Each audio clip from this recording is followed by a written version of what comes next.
بسم اللہ الرحمن الرحیم۔ آج ہسٹری تاریخ کے حوالے سے ہمارا پہلا لیکچر چل رہا ہے، تو اس لیے سب سے پہلے ہم نے یہ سوچا کہ بھائی جو بر صغیر میں 8ویں صدی عیسوی میں جو دین کو پھیلایا محمد بن قاسم رحمۃ اللہ علیہ نے، اس کے بارے میں ہم بات کرتے ہیں۔ محمد بن قاسم 695 عیسوی بمطابق 75 ہجری پیدا ہوئے، اور محمد بن قاسم کے والد عراق کے گورنر تھے، نام قاسم تھا، اور محمد بن قاسم کے جو والدہ جو ان کی تھی حبیبۃ العظمیٰ، حبیبہ یہ ان کا نام تھا۔ اور یہ جو محمد بن قاسم کا تعلق ہے وہ طائف کا ایک قبیلہ ہے، قبیلہ بنو ثقیف،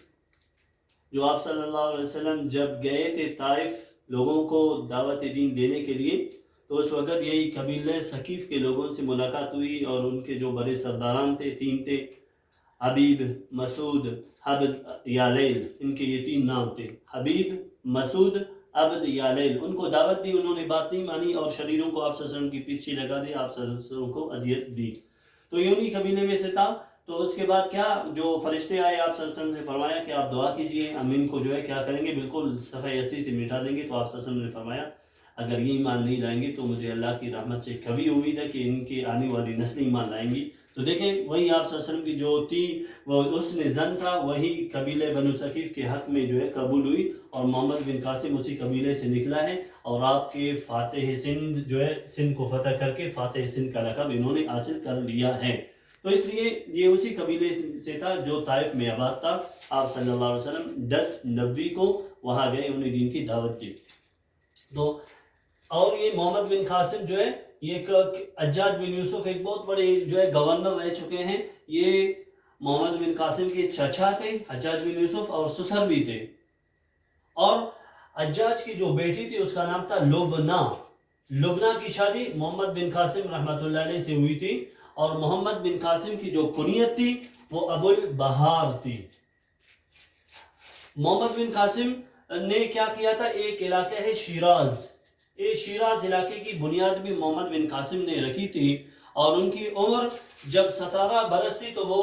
اسی شیراز کے گورنر بنے۔ یہ کوئی معمولی بات نہیں ہے کہ 17 سال کی عمر میں کوئی بندہ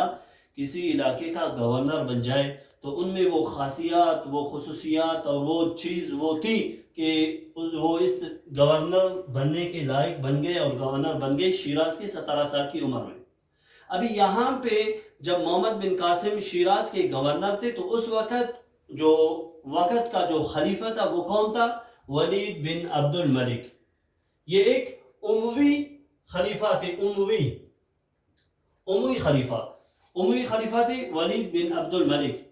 اس کا دور تھا، اس کا دور شروع کب سے کب ہوا ہے، 705 عیسوی سے لے کے 715 عیسوی تک، یعنی 10 سال تک ولید بن عبد الملک کا دور رہا ہے۔ تو اسی دور میں، ولید بن عبد الملک کے دور میں 712 عیسوی کو بمطابق 93 ہجری محمد بن قاسم کو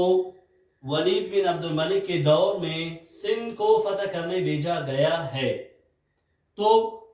کیونکہ وہاں پر راجہ دائر تھا، انہوں نے مسلمانوں کے ساتھ کچھ نازیبا حرکات کی تھی اور انہیں لوٹا تھا، اور پھر حجاج بن یوسف نے جب اس کو کہا کہ بھائی آپ ہمارے جو ہے بندوں کو واپس بھیج دیں اور لوٹا ہوا مال بھی واپس بھیج دیں، تو اور اس کے علاوہ جو لٹیرے ہیں ان کو قزاق ہیں ان کو آپ سزا دیں، تو اس نے بات نہیں مانی۔ تو اس وجہ سے حجاج بن یوسف نے انہوں نے محمد بن قاسم کو بھیج دیا تاکہ وہ سندھ کو فتح کر لیں۔ تو محمد بن قاسم شیراز سے دیبل کے لیے روانہ ہو چکے ہیں، ان کے ساتھ بعض کتابوں میں آتے ہیں 6000 مجاہدین تھے، اور دوسری کتابوں کے مطابق 12000 مجاہدین محمد بن قاسم رحمۃ اللہ علیہ کے ساتھ تھے، اور وہ کیا بلوچستان کے ساحلی علاقے، یہ جو مکران ہے، یہاں اس علاقے کو فتح کرتے ہوئے دیبل کے مقام پر پہنچ گئے ہیں، اور پھر دیبل کے مقام پر جب پہنچ چکے ہیں محمد بن قاسم اپنے لشکر کے ساتھ، اپنے مجاہدین کے ساتھ، تو اس کے بعد پھر راجہ دائر کے ساتھ جو لڑائی ہوئی ہے اور ان کی تعداد کیا تھی، وہ ساری تفصیل انشاءاللہ اس جو لیکچر نمبر 2 میں ہسٹری کے حوالے سے جب میں دوں گا تو اس میں وہ ساری تفصیلات میں بیان کر دوں گا اور بتا دوں گا۔ تو آخر میں گزارش یہی ہے کہ جو ساتھی ہمارے یوٹیوب چینل پہ نئے ہیں وہ ہمارے چینل کو سبسکرائب کریں، اور ساتھ ہی بیل آئیکن کو بھی لگا لیں، اور اس کے علاوہ جو ہے اپنے دوستوں کے ساتھ، رشتہ داروں کے ساتھ اور اپنے عزیز اقربا کے ساتھ ہمارے لنک کو شیئر کر دیں، تاکہ ان کو بھی اس طرح کی معلومات میسر آ جائے اور ان کو بھی اس طرح کی معلومات ملتی رہیں۔ السلام علیکم ورحمۃ اللہ۔